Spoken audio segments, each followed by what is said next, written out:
Before we talk about the bigger picture of the Washington Post video, there was some discussion earlier on about what they called native advertising, branded advertising, and what news organizations deal with that is a big opportunity, but as a church and state, and I think we saw something recently with the Atlantic and a little bit of a dust up about Scientology. We heard about that. What are the challenges around what we call branded or native advertising for you guys, and where does that stand? Yeah, so at the highest levels, it's setting clear reader expectations, making sure that that sourcing and all the work that goes into our editorial content is distinguished enough that we feel like we're setting clear expectations with the reader. And so we are, exploring native content. We're primarily doing that through Slate today, and part of that's because Slate, as a web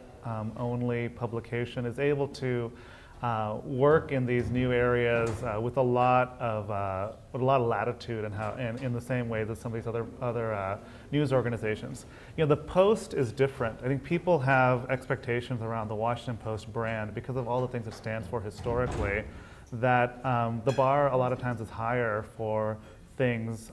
We had, for instance, a well-documented incident with salons and paid conferences 4 years ago. And it was a case where other news organizations were doing essentially the same thing, but at the end of the day, the Washington Post is held to a really high standard. And so we do take, just because others are doing it doesn't necessarily mean it works for Washington Post readers and it works for the Washington Post brand. And so we have to be very careful with the flagship brand. As a result, you see more experimentation out of our smaller media properties like Slate, Foreign Policy, The Root. They can essentially explore these areas, develop the thesis, and then give the Post a chance to then, based off of that, develop the flavor that can work with the expectations it has in the market, which is not the same always as the broader media landscape. So let's talk fast forward from what was originally like really cool, innovative web videos way back in 10 years ago or more to what's happening today, and to your work with Google and Google TV and apps, and where you see the video. Not necessarily talking about editorial content, but let's talk about the platform and where it is and where you hope it goes. Although they're inextricably tied, so it's very hard to talk about where we're going and not talk about the editorial. I think we, as one of the first online properties in the mid-90s, were aggressive in video early on. I think the big challenge we went into in the mid-2000s was trying to figure out the right return on investment. And it was, to some extent, handicapped by a WashingtonPost.com first mentality, that really the audience for these videos were on WashingtonPost.com. The videos would be competing for the same real estate that the newspaper content that our enormous newsroom was putting out for the print newspaper was publishing. So it got starved in how it was showcased. It got limited because it wasn't distributed more widely. And then a mentality arose over time that it was either going to be videos that complemented the mainstream text content, or it was going to be longer form work that would kind of showcase the newsroom for kind of the award circuit rather than for the utilitarian of making news, seeking the truth, the core principles of the Washington Post. What we did starting last year was, as part of what I thought of as a reboot for our strategy around video, is the labs group that I lead within corporate funded the newsroom to develop a new nightly newscast. And we intentionally targeted a connected TV space as the prime destination. Even though the viewership is not going to be as high as the website or the other type of distribution paradigms, we said we need to start there and work backwards, because just like reported content, when content was written for print first and then moved to the web, all sorts of things are wrong with it. Hyperlinks in the early days to, one of the old limitations of the Post was that the story would be hacked down to the number of lines it needed for the print version and then delivered to the website, even though space was free and it was fully editor-approved content. And so here we are in video, and we really need to take a step back. And so what we did was we looked at the connected TV space, we looked at social and what would be needed there, and we said, okay, we're going to develop this program, but it's going to be developed in a modular fashion. The segments of this nightly newscast will stand on their own. They're going to be built separately, combined together in more of a playlist style of delivery. When we release the episode, it plays continuously as if it's a free-forming 15-minute broadcast, but each of the clips are skippable, each of them are tweetable, Facebook shareable, and they're all immediately uploaded at the time that it's cut to YouTube, and we can now then launch search engine optimization against it.